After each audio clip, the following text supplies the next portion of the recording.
बेहतरीन क्वेश्चन हम देखते हैं निर्देशांक ज्यामिति का क्लास 10th मैथमेटिक्स का ये क्वेश्चन है। क्वेश्चन जो आपके सामने है देख सकते हैं कि ये लिखा है बिंदु ए के निर्देशांक ज्ञात कीजिए। यहाँ पर हमने इसको पहले से ही बना दिया है कि यहाँ पर ये निर्देशांक हमको ज्ञात करना है।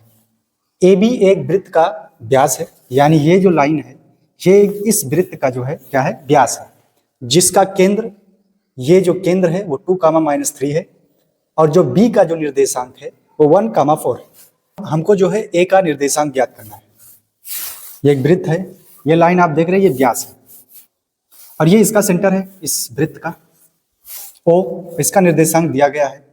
तो ये वाला जो बिंदु होगा ओ, ये इन दोनों बिंदुओं के बीच में होगा, यानी इस लाइन पर क्या होगा, ये बीचों बीच में होगा क्योंकि ये केंद्र है।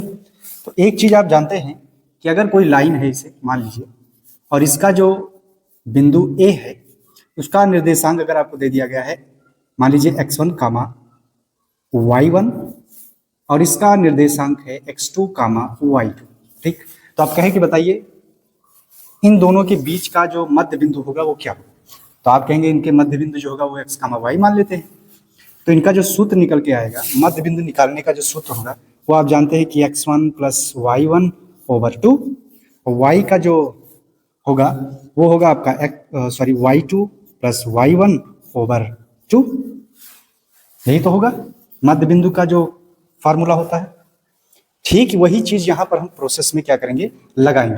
देखिए अगर मान लिया जाए कि इसका जो निर्देशांक है वो आपका जो निर्देशांक है उसको मान ले x1, y1 है, राइट।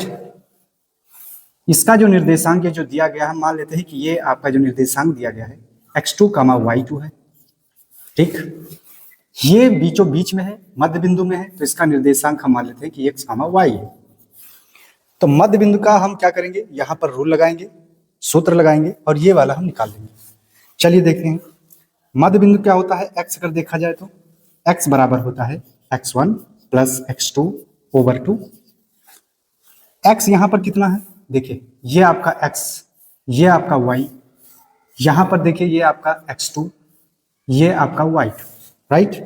वैल्यू को हम यहाँ पर रखेंगे, x कितना है 2, ये बराबर हो गया x1 के। x1 कितना है नहीं पता है, ये हमको निकालना है, प्लस x2 कितना है 1 है, ओवर में 2, दोनों का मल्टीप्लाई करेंगे तो ये हो जाएगा x1 + 1 = 4, यानी x1 जो आएगा आपका वो बराबर आएगा 4, ये उधर जाकर माइनस हो जाएगा तो ये हो गया कुल मिलाकर 3, ये आ गया आपका x1। ठीक यहीं पर क्या करेंगे, y को देखा जाएगा कि y क्या होगा, y की जो कोऑर्डिनेट है वो क्या होगा। यहां पर लगाएंगे y2 + y1/2। y यहां पर कितना है -3 है, y2 कितना है 4 है, प्लस और y1 कितना है नहीं पता है तो इसी को तो निकालना है, ओवर में 2, क्रॉस मल्टीप्लाई करेंगे 4 + y1 = हो जाएगा -6। y1 कितना हो जाएगा, ये 4 उधर जाएगा तो -6 और -4 कुल मिलाकर -10, ये आ गया y1। तो आप देखेंगे यहाँ पर आपको पता चल चुका है कि x1 है 3 और y1 होगा -10।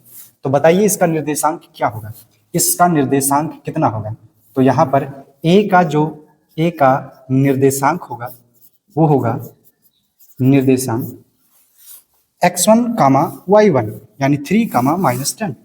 तो ये 3, -10 a का क्या है निर्देशांक है और यही इसका क्या है आंसर।